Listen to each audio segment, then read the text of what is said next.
So before I started my YouTube channel, I used to blog, and every year in January, I would link up to a blog who I think is called the Perpetual Page Turner, and she would host this yearly review. And so I will link that blog in the description because I think that it's still active. So I took some of those questions I used to answer and reworked some of them, took some out, added some in, and am going to do my yearly review, like always, just in video format this year.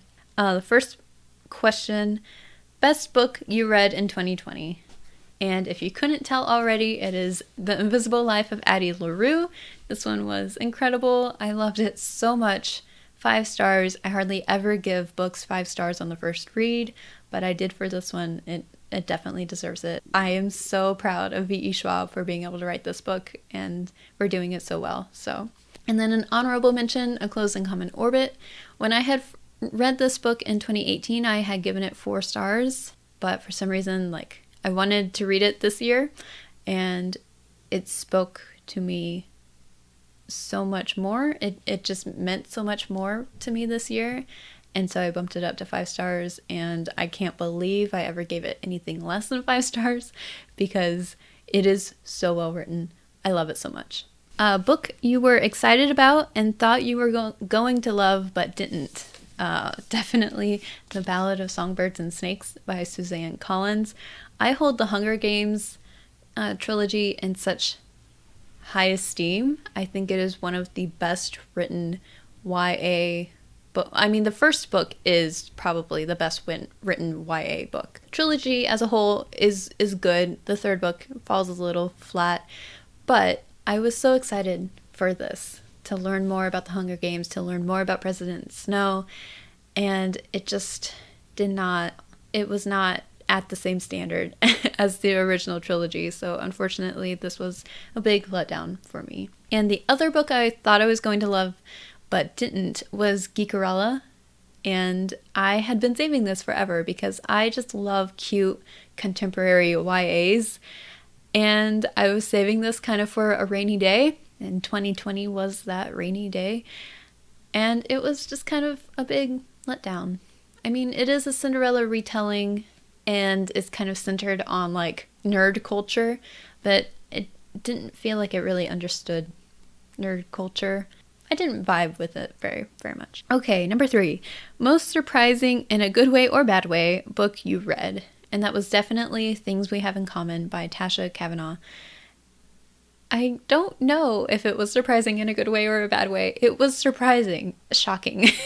It was not what I expected. Again, I kind of thought I was going to love this book, and I ended up, I'm not sure how I feel about it, to be honest. I also thought it was a YA, and it is not. I don't think it's actually a YA. It is I guess a mystery thriller horror. I didn't quite know this going in, but it is really more of a character study. It's kind of about getting inside the head of this main character, more so than about the plot. So some creepy and unsettling things happen.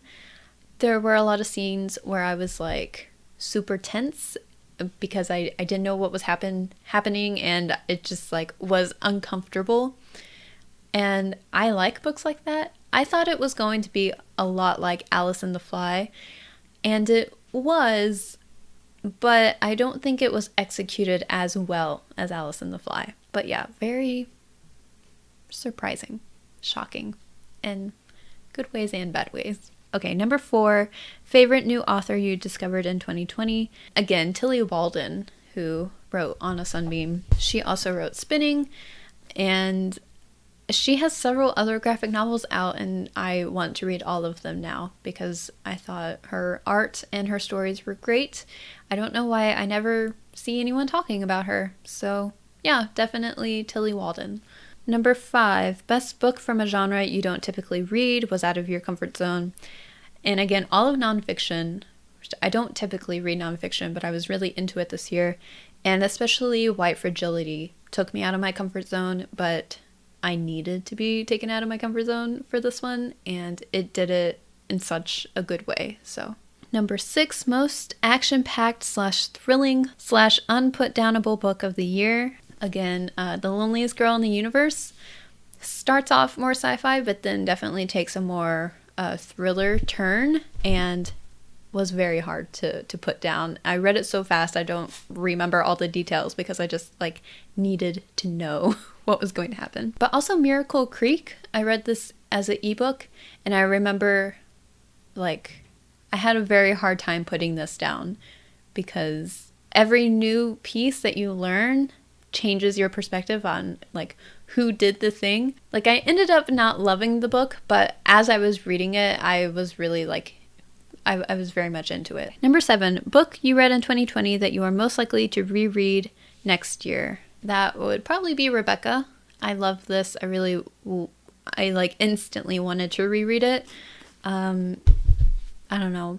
All of the 5-star books, most of the nonfiction I read too, I would reread. Number 8, favorite cover of a book you read in 2020. On a Sunbeam has a great cover. I really loved the cover of To Be Taught If Fortunate, and Supernova had a really good cover too. That was like A+. Number 9, most beautifully written book you read in 2020. Addie LaRue, but also 11 Hours was really good. Station 11. And This Is How You Lose the Time War.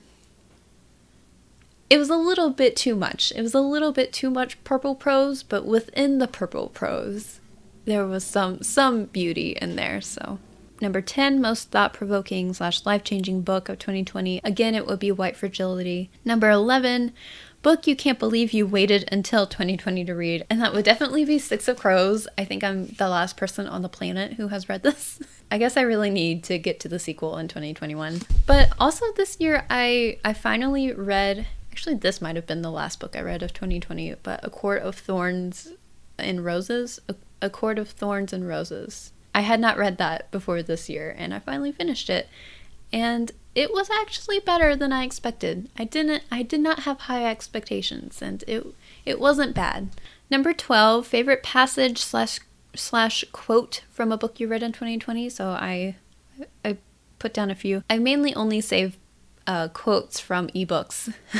So these are all from ebooks. But my favorite quote of the year was from Station 11. It is possible to survive this, but not unaltered. And again, I read Station 11 before the pandemic started, and the whole year, that line was just like repeating in my head over and over. Like, you will get through this, but things are going to change. From Night Sky with Exit Wounds, remember loneliness is still time spent with the world.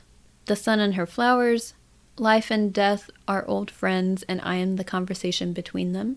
11 Hours, this quote kind of starts mid-sentence, sorry about that. And the grandchildren who remind you of what it was like once when you had sap and the world seemed to tumble out of the sky anew each morning. From the Star Wars Episode 3 novelization, though this all happened so long ago and so far away that words cannot describe the time or distance, it is also happening right now, right here. It is happening as you read these words.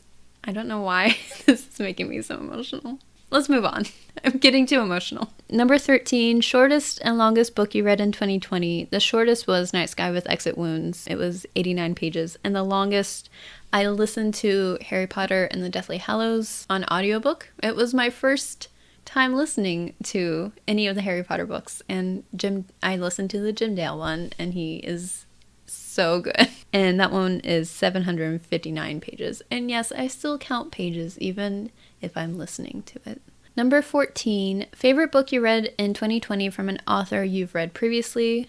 Again, it would be Addie LaRue or To Be Taught If Fortunate. They were both great, and I had read books by both of those authors previously. Number 15, best 2020 debut you read. Again, it would be Addie LaRue. The Fangirl manga was really good, and I really liked Midnight Sun that came out this year. That book has been a long time coming, and it had its flaws, but it was written for the fans, and I had a good time with it. Number 16, a book that put a smile on your face. The Gentleman's Guide to Getting Lucky was really cute and funny. Number 17, book that made you cry or nearly cry in 2020. To Be Taught If Fortunate, Addie LaRue. Addie LaRue made me cry at weird spots. Like, I loved her character so much, and anytime something horrible happened to her, which was often, I got so frustrated with the world, and I just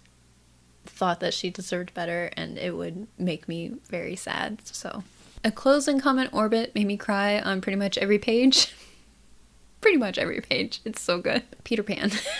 Also, like, it made me sob when I read it in 6th grade, and pretty sure it still made me cry in December 2020. Okay, number 18, Hidden Gem of the Year. I'm not gonna only count new releases here, so the Hidden Gem would definitely be 11 Hours, because I never hear anyone talk about this, and it was so good. And The Loneliest Girl in the Universe, which I have heard people talk about this one. It came out several years ago, so maybe the hype has just died, but again, like, I don't hear too many people talk about this. For as good as it was, I feel like it should have more hype. Number 19, most unique book you read in 2020. Again, things we have in common. Very unique book. I don't think I've ever read anything like it, and might not ever read anything else like it. Also, This Is How You Lose the Time War. While I didn't love it as much as many other people loved it this year, I will admit it was incredibly unique. 20 books you DNF'd.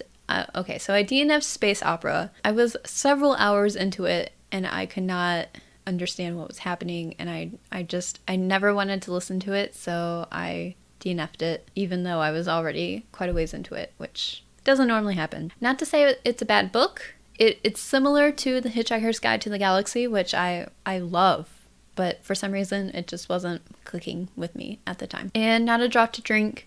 I got about an hour into it and then stopped because I wasn't feeling it at the time, but this one I do plan to pick back up at some point. Number 33, best audiobook. If you couldn't tell from my monthly wrap-up when I read this, the Six of Crows audiobook I thought was fantastic. I loved the voice actors that they chose, especially for Inej. They did a good job. I wish I had the audiobook for the sequel, because I feel like that's probably the way to go. But yeah, that one was incredible. If you want to hear me try to describe the voice of that voice actor for about a minute straight, you can check out that wrap-up. I should have cut a lot more than I did anyway. And I also really liked the audiobook for The Immortal Life of Henrietta Lacks. I don't know, something about this one, I found it very hard to stop listening to it because I thought the audiobook itself was really good. Last but not least favorite book. So I probably should have moved this closer so that we're not ending on a bad note.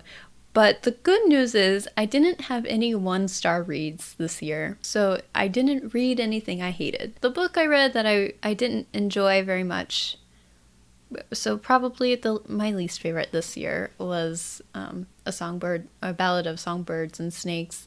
It just wasn't what I wanted it to be. It was a little disappointing. It was very much too long. It was really 2 very bloated books in one. Wasn't really what I wanted, so yeah. But even that book had some good qualities to it, so all the ones I read this year were fine. I didn't read anything that was terrible. Is that it? That's it. If you liked this video, please give it a thumbs up, subscribe, tell your friends, all those good things, and I'll catch you next time. Bye. /unput Things We Have in Common by Tasha Kavanaugh.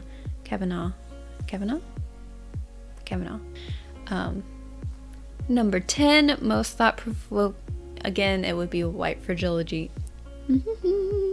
For about 30 minutes. No. Oh no. Didn't enjoy the most. No. Sorry, Peter Pan. Just flew across the room. And then from the Star Wars Episode 3 novelization, I don't know why this makes me emotional. I am such a Star Wars nerd. Oh my gosh. It's not even a sad quote. I don't know why I'm getting so... Though all this happened... Nope, that wasn't right. That line reminds me a lot of the line in Deathly Hallows about it is happening inside your head, Harry. I don't know. I can't think of it right now, but anyway.